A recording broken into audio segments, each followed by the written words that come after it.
All right, so this is going to be an overview for the nervous system. So I'm going to be talking about the CNS and the PNS. If you haven't viewed the full lecture for the nervous system, you can find the link for it in the description below. Also, there should be a link somewhere around here for it when it's ready, when it goes up. So your nervous system, although we only have a single nervous system, we divide it for simplicity in learning into a CNS and a PNS, or the central nervous system and the peripheral nervous system. The central nervous system, it's made up of your brain and spinal cord. This is the body's main integrative and control center.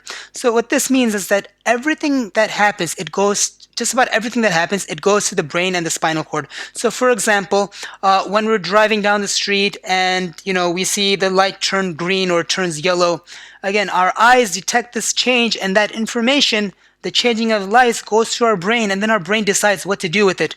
If in the case of when the light is turning red, our brain sends a signal down to our feet to take off our foot from the accelerator and put it on the brakes. So our central nervous system, or again, the CNS, like I said, it consists of the brain and the spinal cord. When you look at the type of cells that it's made up of, there are interneurons or association neurons that make up these brain and spinal cord.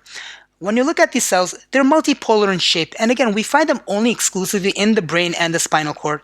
And it's because of these cells, because of your brain and spinal cord, because of your central nervous system, we have the ability to form memories. We're able to think. We can make decisions, our emotions, and much, much more. In addition to these interneurons, these main nerve cells, we also have support cells that are supporting these interneurons, that are supporting these main nerve cells. And these are referred to as neuroglia. And in the central nervous system, we have 4 specific types of neuroglia that we find. We have ependymal cells, astrocytes, oligodendrocytes, and microglia. Now, let's move on over to the peripheral nervous system, or the PNS. Now, before I do that, I want to make one thing. I want to mention one more thing. The central nervous system, it's found in the mid-axis of the body. Okay, so it's in the center, the brain and the spinal cord.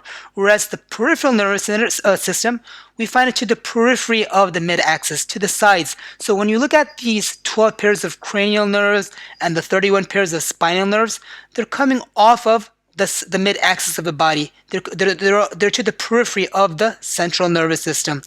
And over here in the peripheral nervous system, we find 2 types of neuroglia. We have Schwann cells, and then we have satellite cells. Now, the peripheral nervous system, it gets divided further into sensory and motor neurons.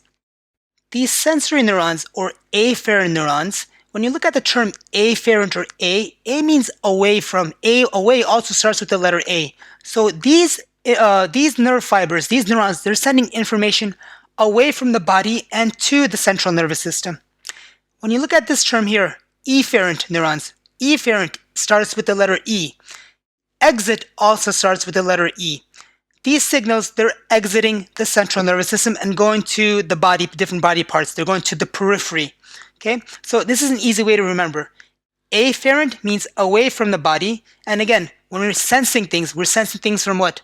We're not sensing things within the central nervous system, but we're sensing things away from the central nervous system. So again, this is how, keep this in mind, this is how I remember it. And then when we're looking at efferent, these motor impulses, these electrochemical impulses that are leaving or exiting the central nervous system, they're going to the body. So again, the signals, they're exiting the central nervous system. Exit starts with the letter E, and efferent also starts with the letter E. Now, let's look at the sensory, these afferent neurons first. As we mentioned, the afferent neurons, these sensory afferent neurons, we're sending information from the body to the central nervous system. And these cells, they're unipolar in shape.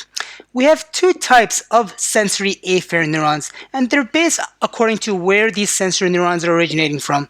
So we have either somatic sensory neurons, and we have either visceral sensory neurons. So in the case of the somatic sensory neurons, these nerve cells, they're originating from skin skeletal muscle, and joints. And again, that information is going to the central nervous system. This information is reaching consciousness. In other words, it's bringing about awareness, meaning we're able to feel when we shake our move, when we're wiggling our fingers, we're able to feel that. When you pick up a book or you pick up a glass of water, you're able to feel your muscles contract. When you're standing on your tiptoes, you can feel your muscles contract. When you're standing back on your foot and you're sitting down, you can feel your leg muscles relax. So this is what we're talking about, the information reaching consciousness. In the case of visceral sensory neurons, again, these visceral organs, they're sending information to the central nervous system. So we're looking at these internal organs like your gallbladder, your liver, your kidney, your pancreas. This information, it does not reach consciousness. In other words, we're not able to feel it. And it's a fortunate thing that we are not able to feel it. Otherwise, we would be completely overloaded with sensory information. Are you able to feel your liver functioning right now? Can you feel your kidney filtering your blood? Do you feel your pancreas producing enzymes? And the answer to this is no, you're not. If you could, then there's something wrong with you. You need to go to a doctor right away. But the good thing is that you don't, because if you would, think about it, you wouldn't be able to lift up a pencil. I mean, think about what happens when you're in pain, when you have pain, or there's something walking there's a bug walking on your arm. We get distracted with that. Now think about what would happen if you're able to feel your pancreas, your kidney, your liver, your stomach, all these. If we had the ability to sense all these things, again, it would be way too much for us, for our body to perceive, and we wouldn't be able to function as efficiently as we do. Perhaps God knows how we would be able to function. So again, this information, it does not reach consciousness. We're not able to feel it. So again, this is a positive thing. Do not look at this as a negative. Now, when we go to the motor neurons or the efferent neurons, now these neurons, these nerve cells, they're sending information from the central nervous system to the organs, to the effectors. So we're sending information to muscles, glands, etc.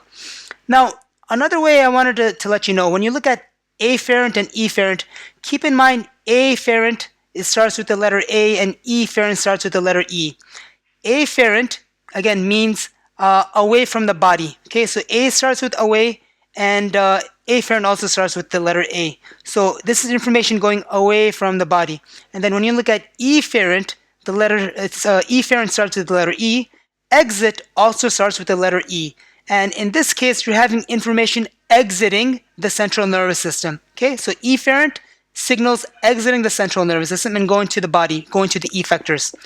Now, these efferent neurons, these motor neurons, they get subdivided into somatic motor neurons and autonomic motor neurons, or visceral motor neurons, autonomic visceral motor neurons.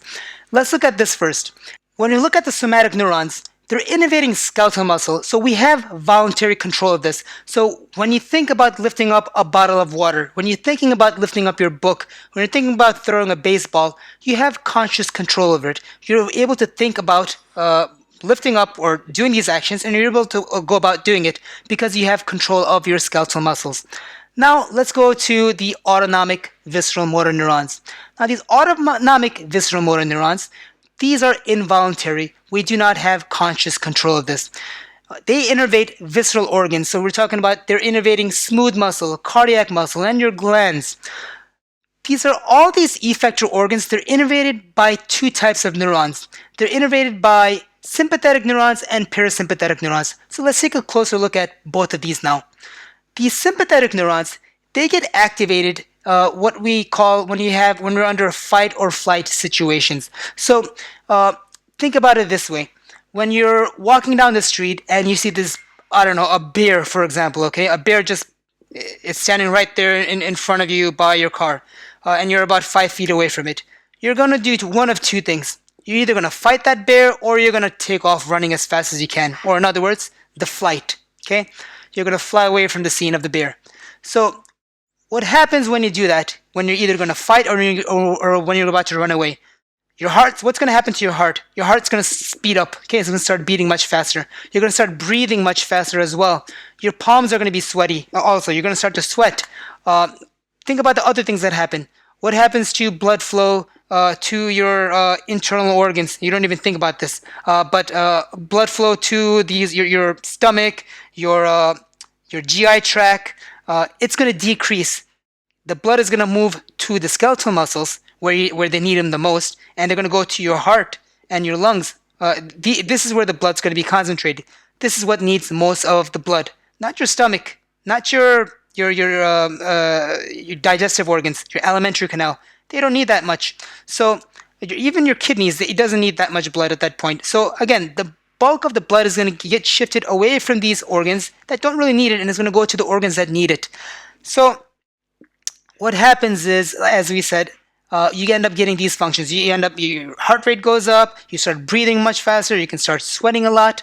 So again, these sympathetic neurons, they're activated when we're excited, okay? When you feel threatened, in times of emergency, when we're embarrassed. So again, during stressful situations, the sympathetic neurons kick in, okay? So stress starts with the letter SS, as a sympathetic. Sympathetic also starts with the letter S. So again, think about what happens when you're under stress. Your heart will start to beat faster. You're going to start breathing much faster. You're going to start sweating. This is what these sympathetic neurons are doing, and they require a lot of energy. They require high amounts of energy. Now, the parasympathetic neurons, they bring about the opposite functions, these opposite of what the sympathetic neuron has done. So when we said it sped up the heart, okay, so your heart started beating much faster. The parasympathetic is going to do the opposite. The parasympathetic, it's going to slow down the heart. It's going to slow down your breathing. So the parasympathetic neurons, we say they're part of this rest and digest. So what happens when you're resting and digesting? You're at peace, right? Peace starts with the letter P, and parasympathetic also starts with the letter P. So easier way to remember parasympathetic is when you're at peace, which starts with the letter P. And again, when you're resting and digesting, what's going on? Your heart is beating nice and slowly at a cool 60 to 70 beats per minute, depending on your age and your overall your shape. You know, if you're an athlete, it's going to be much lower than if you're not. Your respiration is going to be much lower as well. So again, at this point, the blood is not going to the skeletal muscles. It's not, it's going to be going to the organs that are doing the digesting, okay, that are doing the resting. So again, this is this rest and digest parasympathetic neurons, and we have your sympathetic neurons. So once again, remember the three main type of neurons that we have are interneurons, sensory neurons, and motor neurons. Now, the different type of glial cells that we have, or the neuroglia, for the CNS, we have the Ependymal cells, astrocytes, oligodendrocytes, and the microglia. And for the peripheral nervous system, we have only Schwann cells and satellite cells for the neuroglia. So this is it. Again, hopefully you found this helpful. If you do, please smash the like button. If you have any questions, please email me. Also, please be sure to look at the full video for the nervous system, the full lecture for the nervous system. You can find it in the description below. Also, if you click on the link, they might be somewhere up around over here. Hopefully that one comes to help you as well. Thank you for watching.